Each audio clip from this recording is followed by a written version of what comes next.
I'm Gideon Lester. I'm the artistic director of the Fisher Center. I am Jessie Montgomery, composer and violinist and collaborator. I'm Pam Tanowitz, and I'm the choreographer. It's so nice to see you both. And we can't wait to have you upstate, and you're arriving in just a few days. And then the performance premieres in 2 weeks. 2 weeks from today. This is your first time working together, and I wondered if you could talk about how the collaboration is going, how you're working together, what the process has been like so far. Jessie, why don't we start with you? Sure. I will say that it's rare to meet someone and have, the kind of chemistry that Pam, I feel we have. We hadn't had like as much time as I would like to actually spend together over this time, like just I agree. Regular, but in terms of the feeling of connection and the feeling of like mutual understanding it just presented itself right away when we first started talking about this project. And I just found out we had a lot of connections, extra musical connections, I'll call them, as well as just sort of when we started talking about the piece, it just felt like a very natural conversation that we were having about how we would make everything work. And also Pam's, like, your sort of general attitude about making something from scratch and about doing this collaboration was like just from a totally place of total openness. And that just like made me feel really excited and comfortable about whatever was going to come out, and also sort of like not like pressured in a way, but like really more trusting actually of what we'll come up with and what our end product is really going to be. And so I just really appreciated that kind of attitude coming in, so that then, when I sort of started to put the way we did it was we talked a bit about our own aesthetics and our own individual sort of artistic goals. And then I just started putting together this suite that's going to accompany the dance, and based on a pretty simple conversation. And so we, as I was putting these pieces together, I mean, I just was using, this was without any, actual idea beyond the timing of the piece, the location, like knowing that there's going to be a sort of like, we'll be outdoors, there'll be an atmospheric kind of feeling, surrounded by nature. So I was using that as a sort of inspiration for which pieces to go on. And Pam like chimed in on some of the pieces of mine that she'd listened to that she was, fond of. So we made sure to put some of those ideas in. And so, I mean, at this stage we have, Pam has been working with dancers on her choreography, and I've been working with Eleanor on my co-writer, Eleanor Oppenheim, who's also going to be performing in the ensemble. We've been working on our end to sort of see how the piece is going to be shaped overall musically. And so I'm just at this point, we're really just excited to I'm super excited to put it all together and see what we have. And I just, that sort of flexible, open process has been just really nice. I agree with everything you just said. See, this is how it goes. We agree. Just a footnote to say that Eleanor, of course, is known to our audiences because she was in the band for Oklahoma when it premiered here at the Fisher Center, and then, of course, when it went on to St. Ansgar House and to Brooklyn as well. Nice. Pam, how has the process been for you so far? You collaborate reasonably often with contemporary composers. How has the chemistry and the process been for you so far? Well, I mean, it's really been great. And I think like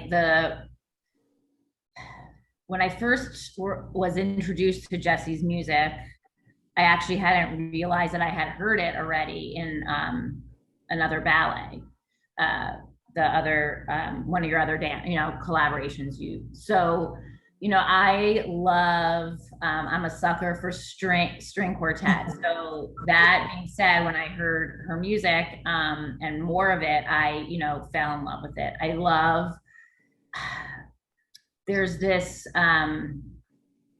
there's a intellectual piece and then just like a really down to earth piece of it, and like that's what I respond to, is that sort of that combination with other references built in that I think will be interesting with my movement, because I think that it'll sort of loosen up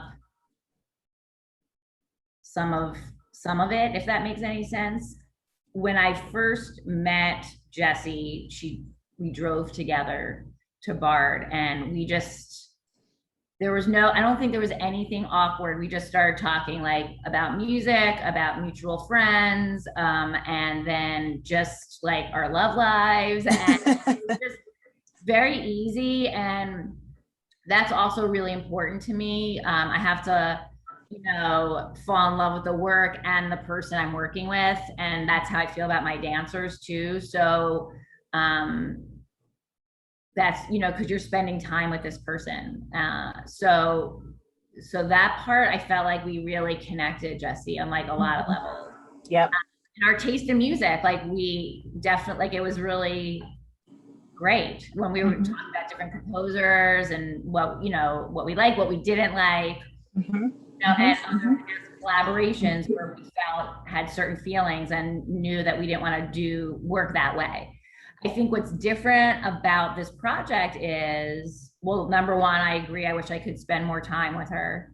But she's very busy. And the other piece of this, which is very interesting and which I think is a byproduct or product of the pandemic, is that creating art that's flexible. And that's part of the project initially of deciding to do this piece outside because we had to, because of the rules.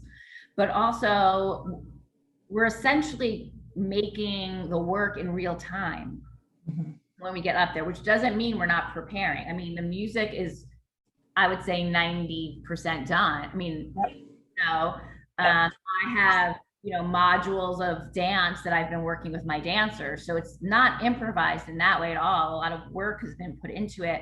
But the idea that we're creating this flexible piece of art when we get there that's going to live, and and that idea hopefully will breathe life into the audience and into the time that we're living. And I think for me, I want it to be a reflection, a marker of time, but in a way that's, moving us forward instead of remembering what we've all just been through. Besides each other and your human collaborators, musicians, dancers, designers, filmmaker, the site is also a collaborator in a way here. And we didn't ask you to use Montgomery Place. We showed you a number of sites in the area and on Bard campus, and you both, I think, agreed that the western lawn of Montgomery Place was where you wanted to work. And I wonder if you could each say a little bit about why or how that site is interesting to you or is in your imagination as you think about this work, because it does have it has a strong personality. Pam, maybe you first. I think that for me, well, I know when we did see a bunch of sites, and I think it was sort of like just like a gut reaction. We both were like, yeah, this seems correct, and maybe didn't know why.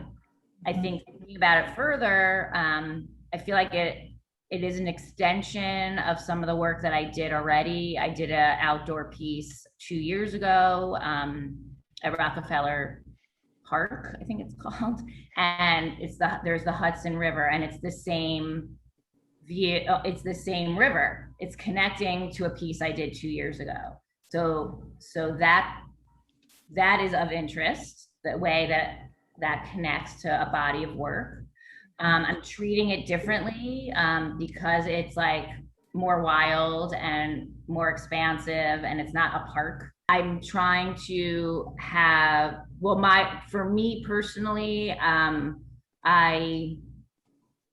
my challenge is to make the dance part of the landscape and seem like it's coming from the landscape, and have it seem inevitable that it would be there. So that's sort of, and that along with the music, the same way I feel about the music as well, that it's just part of the picture, part of the landscape, and it's going to be hard, I think. Mm-hmm. Yeah. Similarly, I think I've never, I've performed many gigs or whatever outside, but the idea of creating music that is, I think what, like you were saying before, I think the natural surroundings and the view and the sort of the really expansive, beautiful lawn and everything sort of inspired the musical, ideas and the musical sort of the structure and the sort of style, like elements of the music that I wanted to bring in. And nature is always like just a really a great inspiration for music. I was drawn by the idea that this was going to be like a kind of space where the audience was going to have to sort of go on also a physical journey with us, as well as just, which is way beyond, just sitting in a room in a theater and watching the stage. I mean, this is going to be a much more dynamic, hopefully, as we put the thing together, much more dynamic kind of experience. And just knowing that was going to be a part of it inspired the way in which we're working on these arrangements, and sort of the way we're going to sort of let the music breathe and all of those things. It's going to affect the music in that way. The space will affect the music tremendously, actually. So I was excited about the potential challenge that was going to bring. Also, sorry to interrupt, but the other part is that I'm just is that the audience can actually choose if they want to look at a landscape and not look at a dancer, or listen to the music and look at a landscape or look at a dancer. And so it's all there for them. And then our last conversation, when we talked about music, we were going to actually allow space where there would be some natural, like silence, but not really silent, right? And like, right. You were going to deal with it, and like you had a really interesting idea I don't know if you want to talk about it, but I think it's sure. Yeah. So we were talking about like what is silence in an outdoor space, and we were thinking, there's these beautiful things music can create silence without actually there being no sound. And so we really wanted to we were talking about playing with that and creating like these, moments within the piece where it's just really about listening and being present with the space. It's hard to call it a space because it's not enclosed, but the environment. Thank you. Being in tune with the environment, but being sort of assisted by the musicians in listening to that environment. Yeah. I've just been reading a series of interviews with the painter David Hockney, who says that one of the great artistic challenges of trying to capture landscape of large scale is that there's no one focal point. And that actually when we look at space, we do this. We don't just look at one thing. And it seems to me that in a way you're you're both talking about that. Pam, you can't control the viewer's eye So I in have quite to the same go with it. way. Right. So you have to go with it. And Jessie, you can't rely on silence, because there will probably be frogs and birds and wind. Right. We don't know. Yeah. Yeah, So, exactly. and is that, Pam, a little bit, you were talking earlier about flexibility.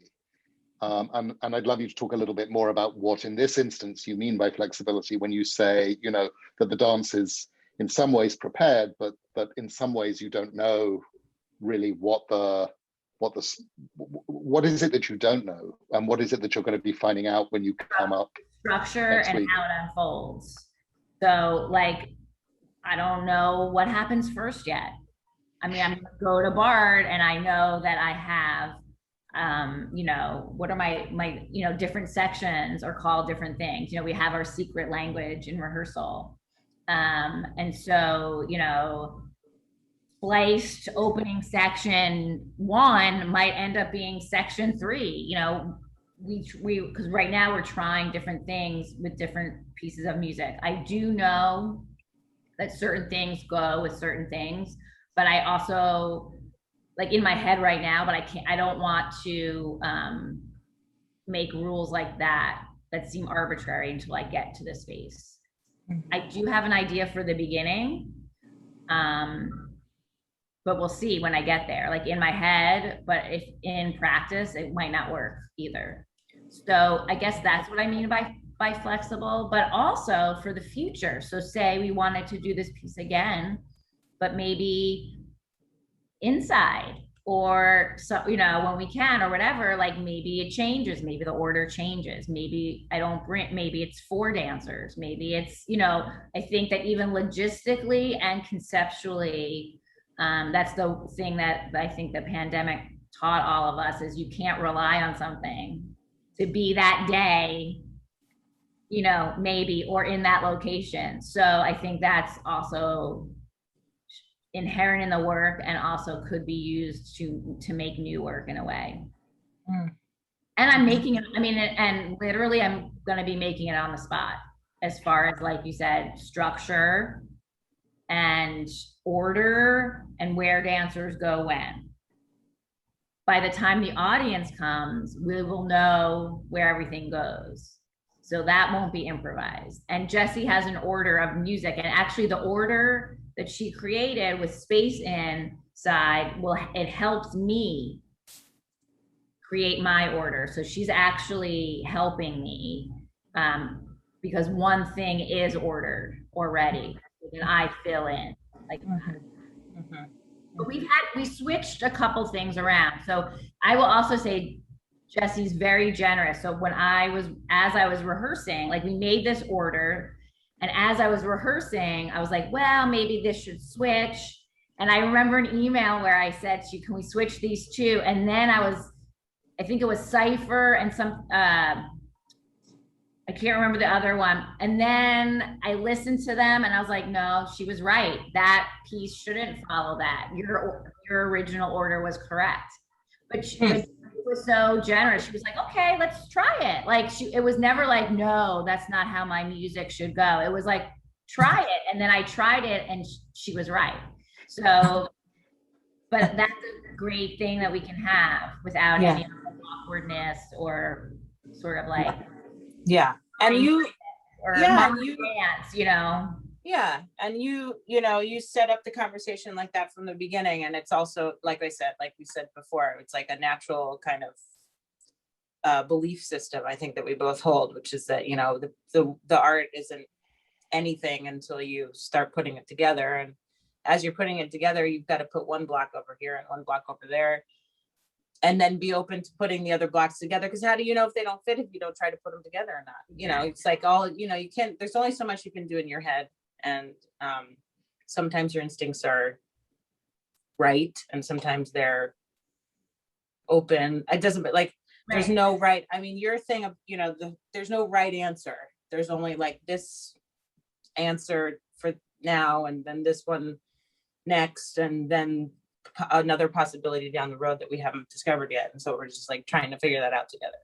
But that's why it's hard, because there's so many choices. Yeah, exactly. About choices and what things go. But I think also that, sort of circling back to what you were asking about flexibility, I think there's flexibility within our collaboration where we're not set on this has to be like this because this is how it's in my head. And I think that also I've been like that, but I think I'm even more like that for this project. And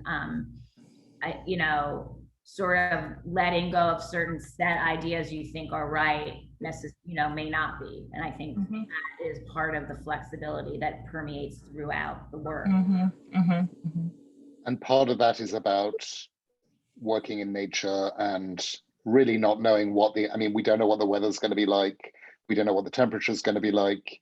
You're coming up on Monday to look at the sunset for the first time, Pam, which might, if the sky is clear, be a very important part of the show. It might be cloudy.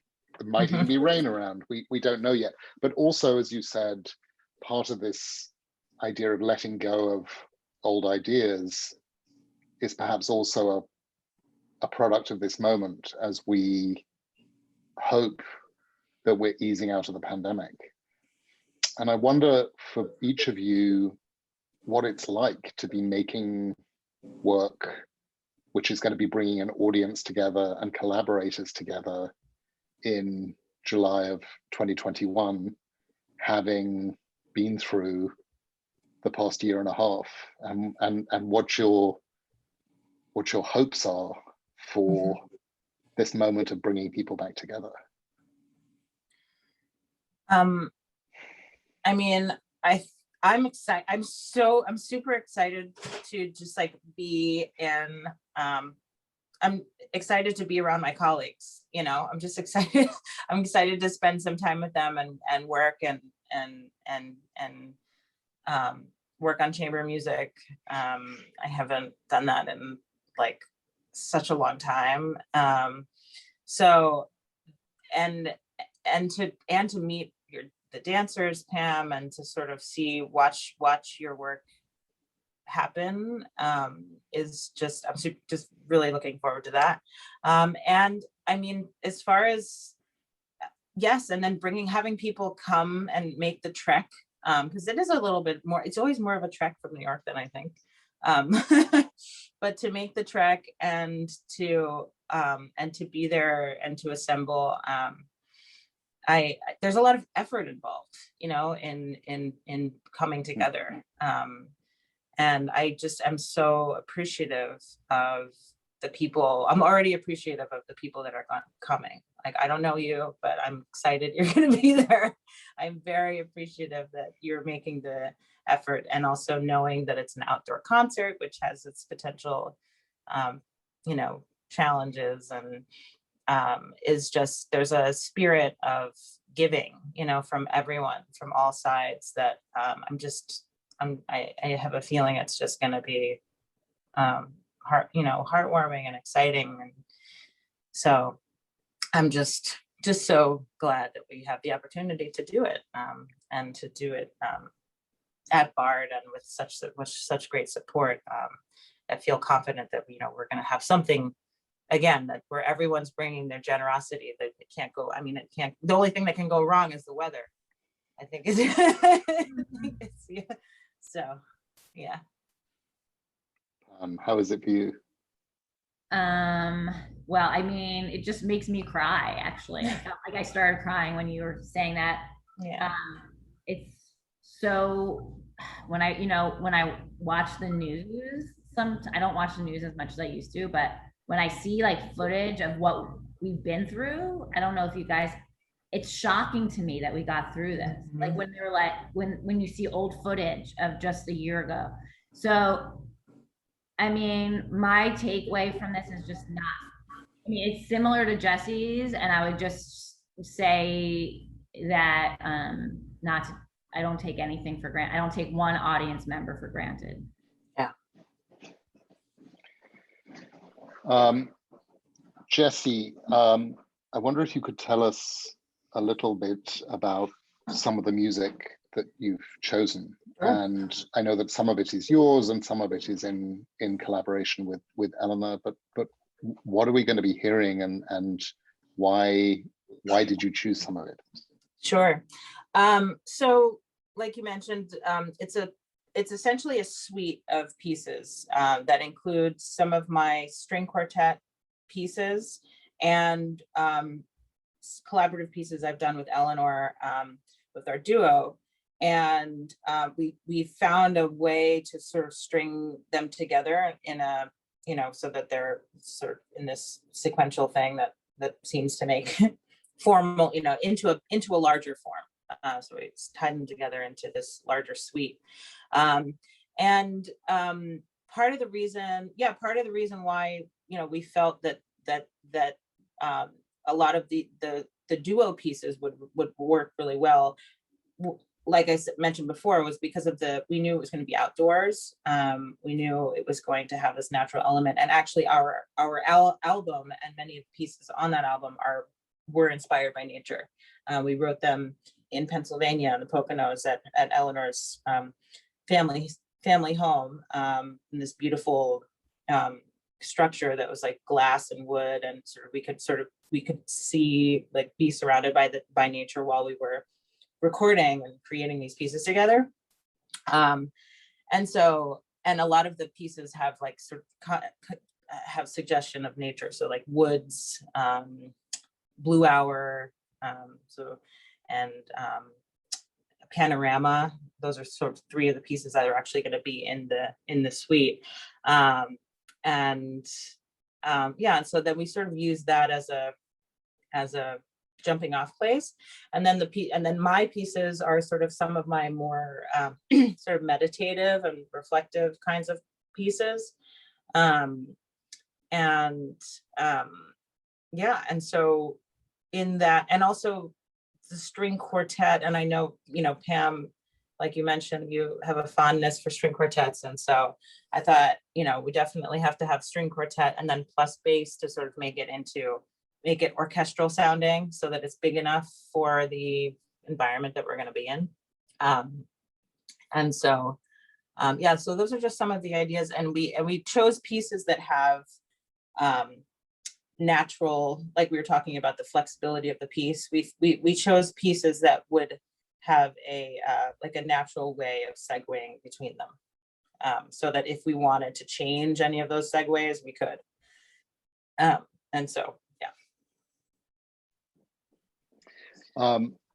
Pam, you've been rehearsing out of doors, right, and not in a studio. We did we're doing combo. A combo.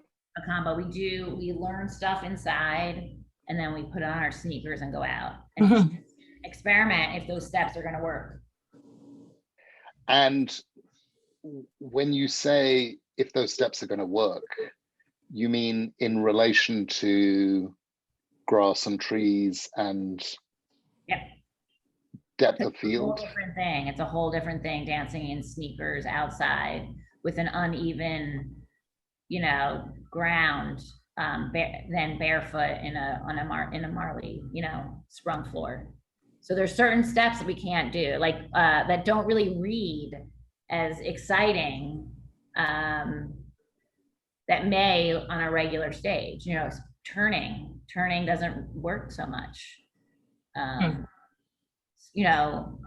But then what's interesting is we take that step and we bring it out, and I'm like, okay, that's not, or it just looks small, or it doesn't look the way I want it to, but then that can turn into something else.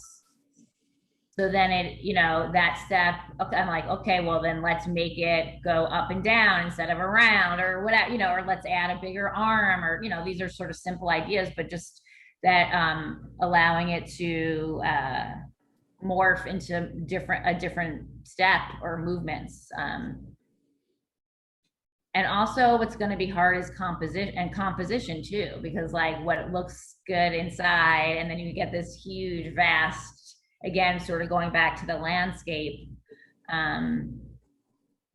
what is that, like, where am I putting things in relation to other dancers and other things, and nature and music and audience and all, so I think that repetition is going to be big in this, because if if an audience member is looking one way, and if they miss something, I want to have them be able to see it, have an opportunity to see it again in a different spot or far away or close up. So that's also something I'm thinking about. What I love about this is that it seems to me that the present moment invites us not simply to return to business as usual. You know, that and although now technically with New York state regulations, it turns out we could have commissioned you to do a dance indoors. And of course we didn't know that. There's something about starting again with a commitment to the land. And maybe this land in particular, which has a very ancient spiritual significance and has been worked for millennia by different peoples, that to me at least feels very right for this moment. You know, that we don't just pretend that we go back into the theater, the lights go down, and everything is continuing as if nothing has happened over the past year and a half. But the way that you're talking about the specificity with which you're approaching the space, the collaboration, the landscape, the sense of time, and also the sense of not knowing, just it feels like a very appropriate and beautiful way to be beginning again. Yes, and do you know what that's a Merce Cunningham? That's what he always says, we begin again. Merce Cunningham quote. It's a good one.